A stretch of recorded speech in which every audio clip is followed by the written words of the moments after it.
안녕하세요. 연금술사 김성일TV의 김성일 작가입니다. 요즘에 인공지능, AI 이런 게 워낙 유행이죠. 뭐 4차 산업혁명, 빅테크 뭐 이런 거 섞여가지고 굉장히 많이 나오는데, 인공지능에서 이제 좋은 성과들도 많이 있죠. 좋은 성과들도 많이 있는데, 그럼 투자도 인공지능이 하면 잘하지 않겠냐, 뭐 이런 생각 많이 하실 것 같아서 뭐 이해도 좀 높이고 오해를 좀 줄이자는 차원에서 콘텐츠 준비했고요.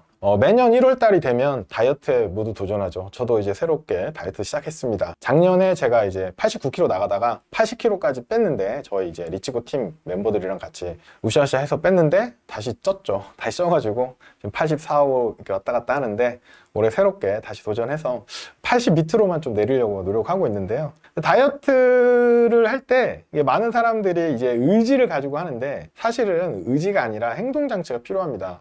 요 밑에 이제 세이렌 이야기가 있는데요.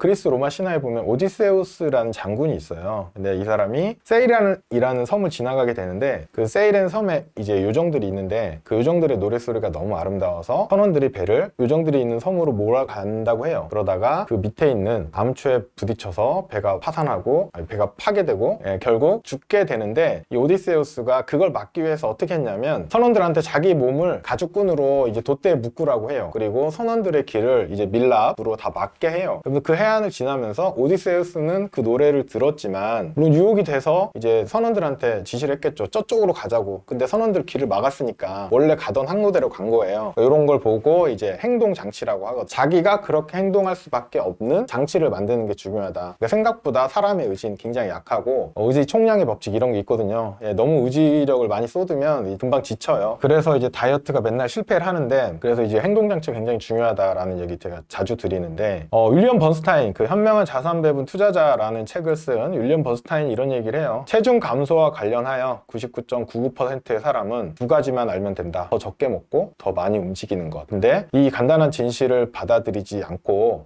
계속 특이한 것만 찾죠. 트랜스 지방, 뭐 보충제, 케톤 다이어트. 저도 케톤 다이어트를 굉장히 많이 했었는데, 뭐 이런 것들 찾는 데 열중하는 거죠. 그래서 결국은 다이어트에 계속 실패를 해요. 근데 이제 번스타인도 이런 얘기를 해요. 번스타인 뚱뚱하거든요. 인터넷 찾아보시면 아시겠지만, 자기도 다이어트보다 투자가 더 쉽다라고 얘기를 하는데, 저도 굉장히 공감합니다. 저도 뭐 사회생활을 하고 20년 내내 다이어트와의 전쟁인데, 투자는 오히려 좀 답을 찾아서 안전하게 꾸준히 잘 되고 있는 것 같은데, 다이어트는 너무 어려운 것 같아요. 투자에 성공하는 방법도 사실 심플합니다. 번스타인이나 이제 제가 얘기하는 이제 투자에 성공하는 방법은 적절하게 분산하고 꾸준한 장기 투자, 리밸런싱 하면서 그거만 해주면 되는데, 요거를 안 받아들이죠. 그리고 테마, 유행 이런 거를 굉장히 많이 찾죠. 요즘 테마는 메타버스 뭐 이런 거 같아요. NFT. 근데 테마는 작년에도 있었고 재작년에도 있었고 계속 바뀝니다. 테마. 그리고 앞으로도 계속 있을 거예요. 테마를 쫓아서 투자해서 돈 버시는 분 당연히 있죠. 근데 이제 내가 잘할 수 있냐 이런 거 좀 생각을 해보셔야 되고, 그래서 이런 이제 테마 유행에 휩쓸리지 않게 내 투자를 경고해 줄 수 있는 장치들이 많이 나오고 있는데, 그 중에 하나가 이제 로보 어드바이저입니다. 로보 어드바이저라는 이름으로 많이 들어보셨을 거예요. 로보 어드바이저가 뭐냐면, 정의가 되게 다양한데, 인간 개입을 최소화하고 온라인으로 포트폴리오를 관리를 이제 제공해주는 재무상담의 뭐 종류다 이런 얘기가 있는데, 자동화된 알고리즘으로 이제 온라인으로 서비스 제공한다. 이게 키포인트고요. 뭐 심리상담 이런 게 아니라 금융자산 관리나 투자를 도와주는 겁니다. 도와주는 거. 이제 많은 회사들이 이제 로보 어드바이저라는 이름으로 뭐 마케팅하고 있죠. 마케팅하고 있고, 리치고도 로보 어드바이저입니다. 그리고 이제 올해 2022년 올해는 진짜 매매까지 자동으로 다 되게끔 이제 서비스 할 예정인데, 오해를 좀 없애야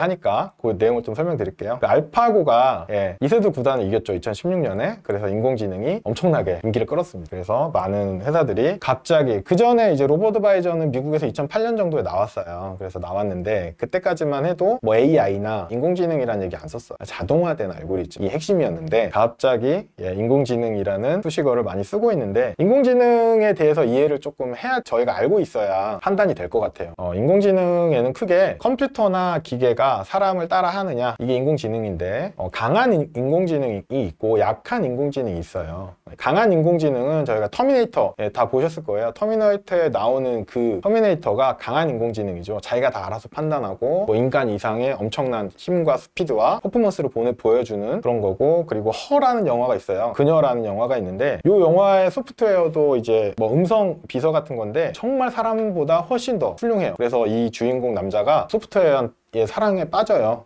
그 사랑에 빠지고 그 소프트웨어가 이 남자를 찾아. 뭐 그런 내용들이 나오는데 너무 사람 같은, 사람보다 훨씬 뛰어난 그런 것들을 이제 강한 인공지능이라고 하는데 현재 강한 인공지능이라고 말할 수 있는 건 별로 없는 것 같아요. 알파고조차도 바둑판에서만 잘하는 거지 실생활이나 뭐 다른 거에서는 아직까지는 별로 없는 것 같다고 저는 생각하거든요. 그래서 이제 대부분은 약한 인공지능이다 라고 얘기할 수 있고, 약한 인공지능은 뭐냐면 그 이제 옛날에 제어공학, 시스템공학이라는 분야에서 나왔어요. 전자제품, 세탁기, 청소기 다 인공지능이에요. 잘 보시면 1980년대, 90년대 인공지능, AI, 청소기, 세탁기 이런 게 다 나왔거든요. 뭐 청소 로봇, 뭐 이런 것도 있고 장기 프로그램도 인공지능이라고 다 나와 있었어요. 그래. 요즘에는 이제 뭐 왓슨 이런 것도 나왔는데, IBM 왓슨도 많이 들어보셨는데 요즘에 소식이 안 들릴 거예요. 왓슨이 잘 안 되는 걸로 알고 있고요. 알파고가 그나마 좀 성공적이었는데, 로봇 어드바이저는 인공지능이냐 이런 질문 제가 되게 많이 받았는데 약한 인공지능입니다. 인공지능이라고 말할 거면 약한 인공지능이고 강한 인공지능이 아니에요. 결국 다 알아서 해주는 이런 거 아니고 사람이 개입이 됩니다. 전략을 짤 때, 실천을 할 때, 매매를 하거나 이런 실천을 할 때 알고리즘에 의해서 고정된 약속대로 이제 룰 기반으로 한다는 거지, 뭐 이게 AI가 뭐 다 알아서 해준다 이렇게 광고를 많이 하는 것 같은데 그거 아니에요. 아닌 것 같아요. 그렇게 주장할 수 있는 회사를 제가 아직까지 못 찾았고요. 그래서 저희 회사는 당연히 AI가 아닙니다. AI가 아니고 머신러닝이 아니라 휴먼러닝이 좀 잘 돼 있어요. 제가 휴먼 굉장히 열심히 러닝하고 있는데, 물론 이제 매매를 하거나 이런 부분은 다 알고리즘에 의해서 자동화돼 있습니다. 제가 어떻게 리밸런싱 신호를 다 따로 보내드리겠어요, 그죠? 그런 건 전부 다 자동화돼 있어요. 그래서 이제 AI라는 이제 이름을 달고 있는 실제 ETF나 펀드들이 있어요. 그들이 어떤 성과를 냈는지 보면 AI의 수준을 한번 확인해 볼 수 있을 것 같아서 찾아봤고요. 세계 최초의 AI ETF는 미래에셋 자산운용이 출시했어요. 대단하죠? 그래서 마인드라는 ETF인데 2017년 11월에 출시가 됐어요. 그럼 벌써 이제 몇 년이 됐죠? 성과를 확인할 수 있죠. 제가 성과를 확인해 봤습니다. 이 주황색이 마인드라는 AI ETF의 성과고요. 2017년부터 최근까지. 그리고 요 회색 점선은 이제 코스피, 요거는 MSCI 월드. 보시면 아시겠죠? 코로나 때는 다 같이 빠졌고, 그 전에 되게 비슷하게 움직였죠. 비슷하게 움직이다가 코로나 때 다 같이 빠지고, 나머지 애들은 다 회복을 했는데 얘는 잘 회복이 안 되는 것 같아요. 그래서 성과를 보시면 MSCI 월드 지수는 연 13%, 코스피는 7.4% 요 기간에, 근데 마인드 ETF는 0.4% 수익이었더라고요. 그래서 뭐 생각보다 잘하는지 잘 모르겠다, 이 정도 되겠죠. 그리고 우리나라에도 AI ETF가 상장돼 있어요. 2020년 9월에 미래에셋 자산운용에서 뭐 타이거 AI 코리아 그로스 액티브라는 이제 ETF가 돼 있고, 설명을 보면 미래에셋 운용 내 자체 AI가 예측한 기대 수익률이 높은 종목에 대해 뭐 블라블라 이렇게 돼 있고요. 상장일 2020년 9월 29일부터 현재까지 성과가 이렇습니다. 여기 주황색이 아까 말씀드린 AI ETF고, 여기 파란색이 코스피 200 ETF입니다. 보시면 정말 똑같이 움직이죠. 이유는 저도 모르겠습니다. 그럼 뭐 ETF 운용사에 문의하시면 될 것 같고, 되게 비슷하게 그냥 뭐 잘 모르겠다, 뭐 특별히 잘하는지 잘 모르겠다, 이 정도 결론이 나올 것 같고, 미래에셋에서는 이제 펀드도 출시됐어요. AI 스마트 베타 EMP 펀드. 그래서 뭐 설명은 이제 인공지능 알고리즘으로 딥러닝 기술을 활용한다고 되어 있네요. 신경망이 어쩌고 하는데, 성과를 보시면 이건 2017년 1월에 나왔네요. 보시면 파란색이 그 AI 펀드고요. 주황색이 같은 자산운용사에서 나온 그 단순 인덱스를 복제하는 펀드입니다. 너무 똑같이 움직이죠? 최종 성과는 인덱스가 더 높고요. 그렇다는 얘기고요. 미국에도 있습니다. 미국에 AI ETF가 있는데 AI EQ라는 게 있어요.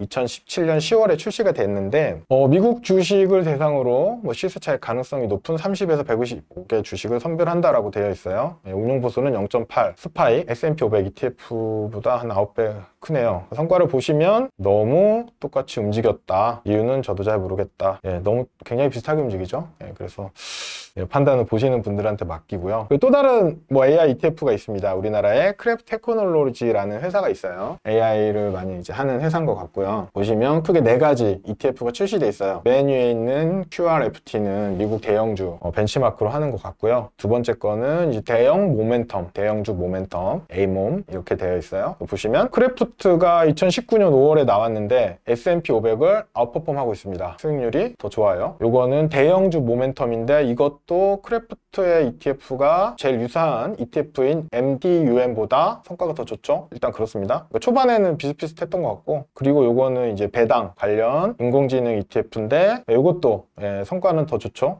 요때 뭐 좀 잘 된 것 같아요. 그래서 보시면 수익률을 좀 쪼개봤어요. 여기는 이제 월별로 비교 지수 대비 아웃퍼폼한 내용인데요. 월별은 너무 지저분하니까 오른쪽 걸 보시면 오른쪽 거는 6개월 이동평균입니다. 보시면 QRFT 같은 경우에는 이제 뭐 쭉 아웃퍼폼 하다가 최근에 작년 초반에는 조금 언더퍼폼 하다가 뭐 조금 왔다 갔다 하는 것 같고요. 여기 있는 이제 모멘텀, 대형주 모멘텀 같은 경우에는 처음에는 별로 안 좋았고, 그 다음에 2020년 초부터 아웃퍼폼을 좀 했죠. 요 기간에. 그리고 이때도 아웃퍼폼 했는데 최근에는 또 조금 안 좋은 것 같고, 요거 이제 배당주, 배당 관련인데 요거는 이제 초반에 굉장히 4% 아웃퍼폼 한 게 효과가 많이 있던 것 같고, 그 다음에 요 기간에는 또 굉장히 언더퍼폼 했어요. 지수 대비. 그래서 이겼다 졌다 반복을 하는 것 같고, 이제 뭐 향후에 어떻게 될지는 모르죠. 모르고 좀 더 지켜볼 필요가 있지 않나 싶고요. 이제 몇 가지 이제 인공지능 ETF 펀드들의 성과를 확인해 봤는데, 과거에 성과가 안 좋았으니까 미래에도 안 좋을 거다, 혹은 과거에 좋았으니까 미래엔 또 좋을 거다, 이런 판단은 조금 쉽지 않은 것 같고, 뭐 대략적으로 이제 성과를 봤으니까 막연히 무조건 좋을 거다라고 믿는 건 좀 위험하지 않을까라는 얘기를 이제 드리고 싶어서 자료 준비해 봤습니다. 도움이 되셨으면 좋겠습니다. 감사합니다.